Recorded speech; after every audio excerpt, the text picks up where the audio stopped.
Hi everyone, welcome back to this channel of crafting, crochet and knitting. My name is Nikki. How are you guys doing? As always, let me know by leaving a comment down below.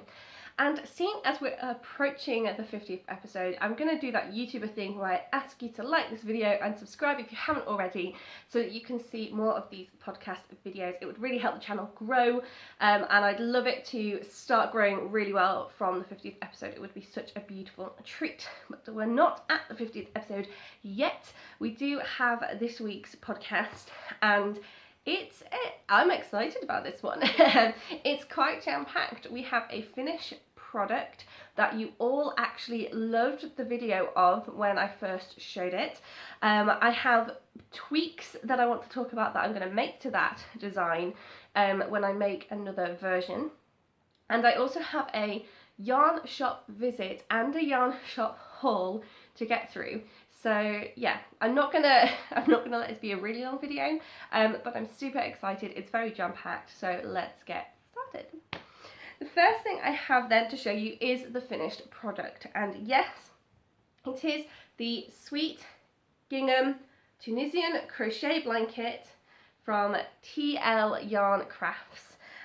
So I will link that tutorial again. I haven't finished it completely though. I haven't added the pom-poms to the corners. I will do that at some point, but for now I'm just happy that it is off the hook. So I used a Tunisian crochet hook for this. This is a Tunisian crochet pattern. I absolutely love how those stitches come out, but I did find there was a couple of things in here that were a little bit of a trigger for me, in the sense that they were not symmetric. And they're things I want to do something about when I next do this pattern, because I loved making this and I would want to go and make another one. So the first thing is that in order to do this border, which is a linen stitch, you need an odd number on each side. Now we have 11 stitches for the base of each of the squares. So because we have an odd number times an odd number to make the square, we have an odd number along the bottom. That's fine. But because we do 10 rows for each square, we have an even number along the top, unless we do something about that. And the way that the pattern compensated was to add this row at the start, where you just do a line of Tunisian crochet in the same colour. But you don't have that at the end, and for me that just, I don't like that that's not symmetric. So I know why it's there. I have some thoughts on how to tweak it. And it actually brings me along to my second issue that I had, which is these squares are all 11 across, and in Tunisian crochet you don't have to do an extra chain in order to get your 11 per row. But when we added the border, we actually went into the first row, which means that this has only got 10 not rows, sorry, 10 sort of columns, 10 stitches across, plus the border, and then the rest are all 11. So I'm not super keen on that either. My solution is going to be to resize the squares. So because I'm thinking of adding an extra column to that very first square to act as a border, I can pick an even number of stitches to be my base, because I'll be adding one at the end which will make it odd. And then when I work up the side, I'm going to pick an odd number, so that by the time I have an odd number of squares that are an odd number of rows each, I will have an odd number up the side, and I won't need to have that base row in order to do my linen stitch border. So that's my plan. I'm also going to change the colourway, so I'm going to move away from this gingham style temporarily and do a more diagonal colourway, which I think could look cool, and also just means that I can use a variety of colours and not just look for 3 that are in the same tone. This is an incredibly cute colourway, but it was really difficult for me to find the yarn in my price range at the time, so it's not as perfect as I would like. I absolutely love the colours in TL Yarn Crafts' original video, and I would want to do something like that in the future, maybe more in a purple tone though instead of the rustic pink. But for now, this project is looking really beautiful, and I will show you my progress on the edits, whether they succeed or not, in a future video, so I hope you stick around for that. So Next we have a yarn shop video. I do a little bit of a brief introduction in the clips that I have anyway, so I won't talk too much about it, but I had a trip down to Oxfordshire recently, stayed in a town called Abingdon and found out there was a yarn shop there, so of course I went shopping. So I'm going to cut to that footage and I'll meet you back here when I show you what yarn I bought. Hi everyone, I am currently on a trip away in Abingdon near Oxfordshire. Really nice place to stay. Went into Oxford yesterday and enjoyed some board games, but today we've actually discovered that there is a little yarn shop in the town of Abingdon itself, so I thought I would go and take a look around, see if there's any goodies that I could get, and yeah, see if I can do any recording. So if I can, I'll see you there, and if not, I might show you a little haul afterwards. So see you soon.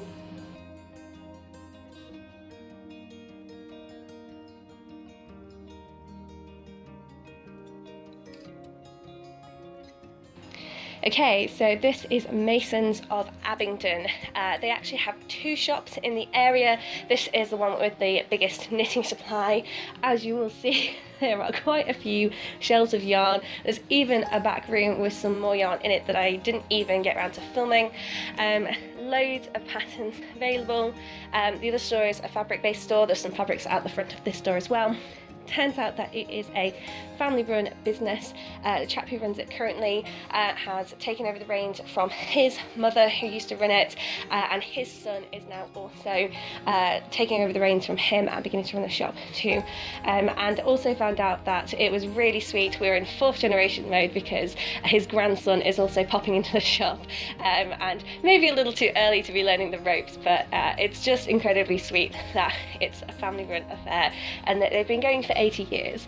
So there was absolutely loads of selection. I was totally spoilt for choice, and I did come away with a little bit more yarn than I intended, but also met two lovely women who were running the shop, who let me film, which is great. So I hope you enjoy looking at this and seeing what it is that I got from the shop when I get back and have a chance to film it for you.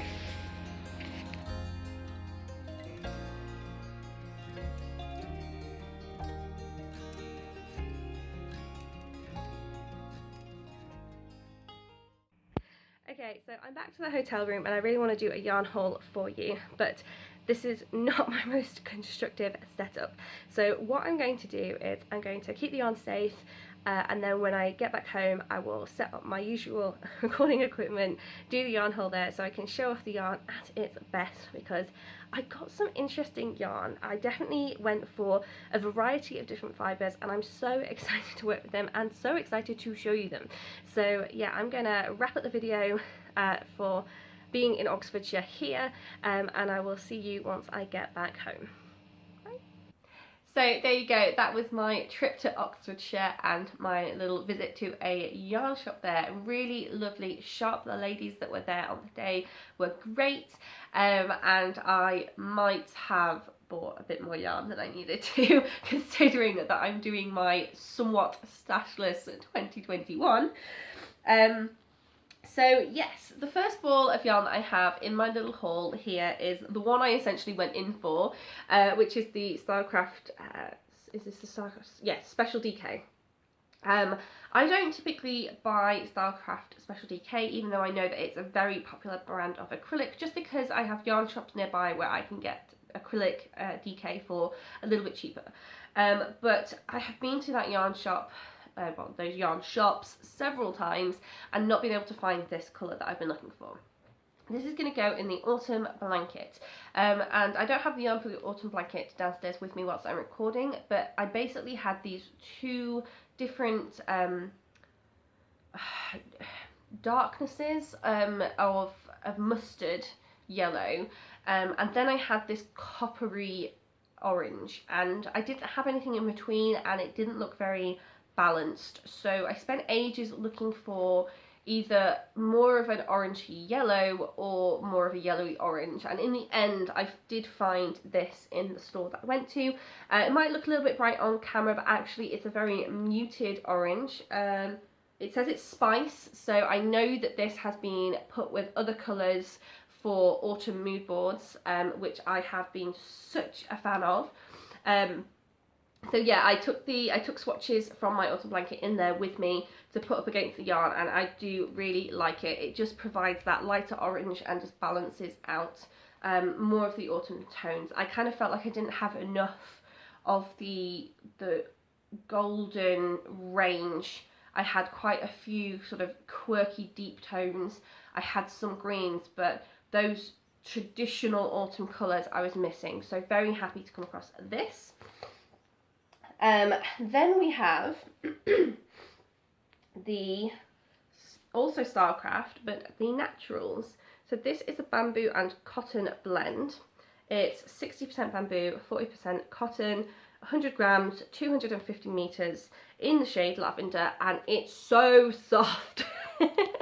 This is so soft. This is completely wearable against your skin. I only have this one ball because I have some silvery coloured bamboo yarn that I think is about the same thickness that I'm going to just see whether they will go with or not, and if not, it will just be something very lacy that I can wear up against my skin. A lot of these balls of yarn are going to have to be turned into something lacy because I didn't get that many of them. They were more money than I usually spend on yarn, but I really wanted to branch out, and when I felt how soft this cotton bamboo blend was, I absolutely had to get one.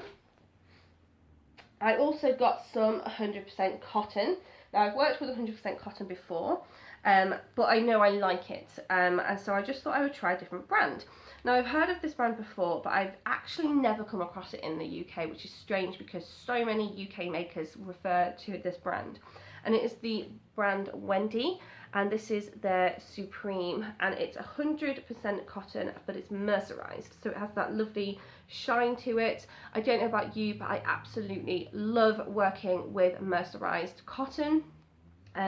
So super happy to find this. It says that it's approximately 200 meters. The needle size, the needle size is 3 1/4 to 4. So it's a very, very thin DK, maybe even a sort of a sport rate. And actually, I got the same brand, but they rebranded between this ball and this ball being on the shelf. So I got this lovely golden colour as well. You might have seen these colours before because I pretty much got the exact same colours in the Women's Institute Aran to make myself a jumper with. So I now have something to make a bit more of a lighter garment for the early autumn, to get myself in the mood for autumn colours. So yes, I think that's the thing, like for some reason I've fallen into the pattern of buying yarn that is a nice colour for me but isn't these nice autumnal shades that I really like. So more of my recent purchases are getting these autumn shades. Okay, just gonna pause the video, I need to sneeze.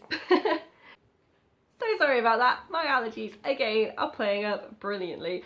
I seem to actually not be allergic to grass pollen, but allergic to weeds and spores which actually come out in this autumn time, and then trees that come out in the spring. So I kind of have this period of having my allergies in the spring. I just about get over it, and then I start having allergies again. And then to top it all off, our rabbits are actually molting right now, so there's just rabbit fur everywhere, and my eyes feel really puffy. I'm always sneezing. So yes, I'm sorry if I keep having to like jump cut in these videos. I've got two more hanks of yarn to show you, and I think you're gonna like these. These were my little expensive splurges because I really want to try not just these brands but these like 100% wool is this one. So this is 100% Blueface Leicester wool from West Yorkshire Spinners. I've used West Yorkshire Spinners sock yarn before, which is 75% wool and 25% nylon, and I adore it so much. So I absolutely, when they pointed this out to me, because I totally went past it, when they pointed out the West Yorkshire Spinners, I was just, oh. So yes, we have West Yorkshire Spinners fleece. It's 100% wool, Blueface Leicester. So I just absolutely love that this is local to the UK. And it's a DK, but I think it's quite a light DK. I only have the one hank. It's 100 grams, 225 meters, and it's soft enough that you could wear that against your skin, but I think I would be bothered by this against my skin all the time. So wool can be a bit scratchy to some people, but the benefit of it is it's so warm. So people like to make it into things like scarves, and that will go against your skin. So you have to sort of weigh up that balance of like, actually, are you gonna be needing this to keep you warm, or is that heat eventually gonna like exaggerate the sort of the scratchiness of the wool? I think I'm the latter. My neck's quite sensitive skin, so I wouldn't wear this in a scarf, but I'm thinking if I make this into a very lacy shawl, the lace is going to balance out the heat, you know, keeping the heat in that wool has, and it's going to make a really nice autumnal shawl, I think. I don't know, let me know in the comments if you think that's a good idea, but I only have the one hank, so I'm sort of conscious that I don't want to take on anything like too drastic. I just really wanted to try these different fibres, try these different brands and work out what I was doing with them. So the last one I have to show you is a biggie. It is a 200 gram hank. So let me just pop the tickets out of the way for a moment so you can see that colourway. I love this so much. So this is not a tonal colourway. This is actually, you can see if I hold up to the camera, that you start with this being 100% burgundy and this end one being 100% gold, and actually the orange is progressively spun into the burgundy, and then the gold is progressively spun into the orange in order to get these tones, and it has this really lovely effect. I love it so much, and I think that this would make an excellent garment. The ticket actually does have suggestions that tells you roughly how much weight of yarn you're going to need for certain size garments, which is quite nice to have. Not many yarn tickets have that. So I've already said this is 200 grams. It's Mondial? Not sure if I'm pronouncing that right. My apologies if not. And it's the Super Trekkia. So I'm just going to show you the ticket there. So that's what we're dealing with. So yes, don't think it specifically says what weight it is, but it does say that it's a 4 to 5 needle size, so that is a sort of DK. It doesn't feel like it's that thick though. So this was my bit of a splurge because this was actually the most expensive one I bought at the shop, except that when you break it down into how many grams it is, it wasn't. So actually, if you break it down to the grams, this was the most expensive one I bought, because there's 200 grams in here. But then also when you bear in mind that technically there is a little pattern attached.